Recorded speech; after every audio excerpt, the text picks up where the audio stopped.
My dad, a former veterinarian, does not want to take our dog, who's been limping for 4 days straight, to the vet because he's afraid it will cost too much. How the hell do I convince him to take our dog to get checked out? So I was running around with my 4-year American Bulldog Scott, and long story short, he barreled into the side of our shed and, according to my brother who was looking when I wasn't, seemed to have twisted his foot. The poor thing cried for a straight minute. Mind you, he is the toughest dog around and never cries, and he came out limping. When I inspected his leg and felt for any pain or inflammation, been doing so for the past 4 days, and yet to find anything. He only looks at me funny when I touch a specific area, but I know from experience as an up-and-coming vet that dogs are incredibly pain resistant, their ancestors HD to B, or they would have been kicked out of the pack, a certain death sentence for an injured animal, so I'm 78% certain that there is something wrong with him. FYI, my dad has never taken our dogs to the vet. He's that type of guy. He's always been treating them himself, but now has arisen an issue he can't diagnose at home, and he's simply writing it off. Please, if you know of any way I can either remedy this at home or convince him to take him to the vet, can you help? Update: okay, he's doing better and is using his leg more. I'm hopeful for a smooth recovery, but I followed advice and have limited his mobility with the leg using a homemade brace, and it seems to be working.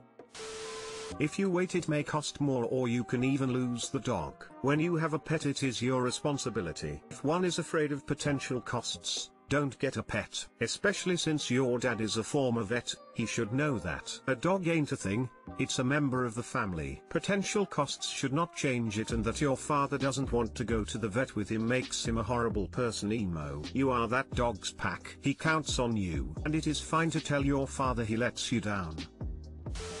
If your dad can't afford vet, then he can't afford it. I'm not sure how you want to convince him unless you can call some animal rights activists. I can't afford vets, so I have never had a dog.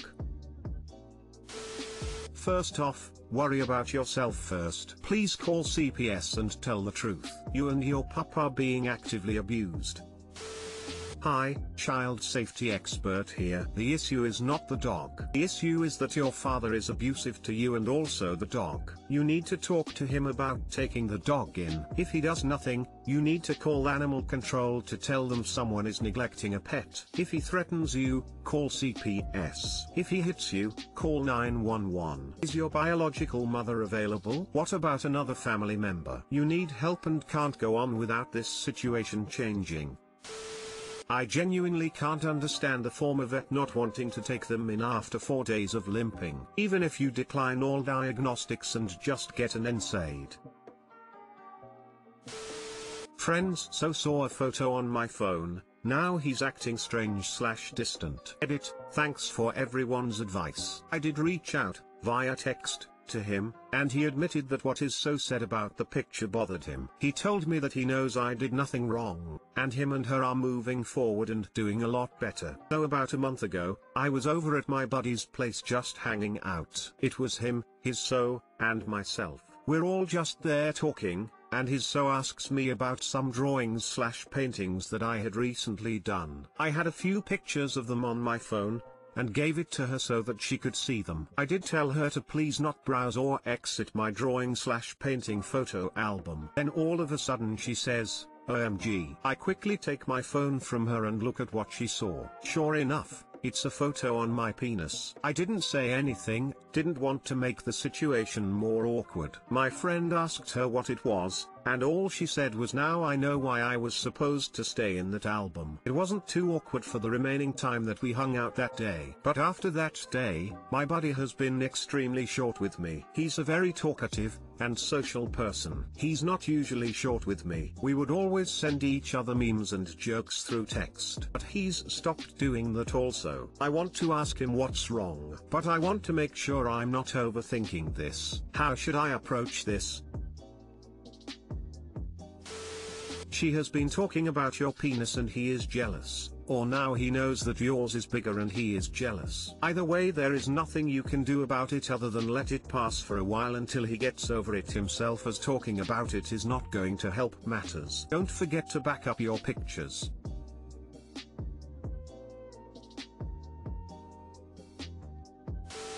I'm sorry I'm confused. How do you get out of one album and go into another whole album all by accident? She must have done it intentionally. My guess is your friend knows that, and he maybe knows she did it intentionally, and they had an argument about it, and now he's a little off with you thinking his so has a thing for you. Maybe I'm talking absolute nonsense. But I don't get how you jump from one album to another by accident. It's not a one finger tap process, it's a few finger taps and navigation process. So please correct me if I have this all wrong, and I apologize if I am talking absolute shite. It is a little confusing, but I was thinking the same thing. DKY she went to other pictures, when I told her not to. But at the same time, she didn't know what pictures I had in my phone. So, if she was doing something intentionally, I DK what she was trying to do.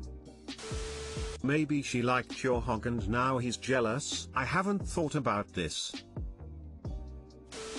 I don't think your friend so has been talking about what she saw. I just think your friend is uncomfortable that his so saw it, that she even looked at it, that she now can picture it in her mind whenever she sees you, or whenever she wants to. Your friend may even blame you for having that picture on your phone, even though you asked his so not to venture out of your art album, and she willfully did. It's her fault, but she probably has talked your friend into believing it's your fault. Your friend may feel torn between his allegiance to you as his friend and his relationship with his so. Hey dude, you've been acting pretty distant recently, and I just wanted to check in and make sure you're doing okay. Let me know if there is anything I can do to try and help. If I'm not dating to get married, what are my intentions? I was dumped because they were not looking to get married or have kids anytime soon, so in their opinion a monogamous relationship was pointless. Obviously I am very hurt, but in reality I did not date this dude with the expectation of getting married or having kids. I'm 23 and I'm not ready to settle down either, but I don't want to date just to date. I don't want to develop an attachment or strong emotions for someone in a meaningless relationship with an expiry date, but husband isn't on my immediate checklist either. I just want to have a meaningful connection within a monogamous relationship. This whole concept is tripping me out because technically relationships are for that. Am I just lonely? Am I being needy for wanting this? I cannot do casual sex because no matter how emotionally inept my partner is, I will become attached. Yikes. Being single sucks, dating sucks, but having your heart broken is the worst. P.S. I would like to get married someday. It is absolutely valid to want a genuine connection with a partner without having some end goal in mind. Dating to get married doesn't have to mean getting married immediately or even soon. You just focus on dating people you could imagine getting married to. I just think it doesn't make sense to date without focusing on your long-term goals, marriage, kids, because finding out you're not compatible down the line is more painful than being alone, in my opinion. The only reason against it would be if you really don't know what you're looking for or want more experience. Please note, I'm someone who successfully dated to get married. My wedding is next year, so I'm probably biased, but I've seen dating without long-term goals with my friends and it rarely ends well, especially if they do want to get married eventually.